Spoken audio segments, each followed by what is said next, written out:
Dünyaya bir uşaq gəlir. Uşaq səssiz qalırsa, onu valideyn qəbul eləmir, heç dünya da qəbul eləmir. O ağlamalıdır.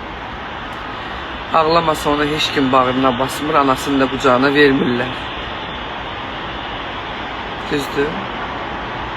Biz ağlatmadığımızı sevmirik. Biz gərək birini əzək, ağladaq, şilləliyək, ağladaq, sonra onu sevək. Odur ki, əziz öz ayağı üstə duranlar, ağlamadan özünü müdafiə edənlər, qucağa qaçmaq yox, qucaq açanlar, siz heç kimdən mərhəmət, sevgi gözləməyin.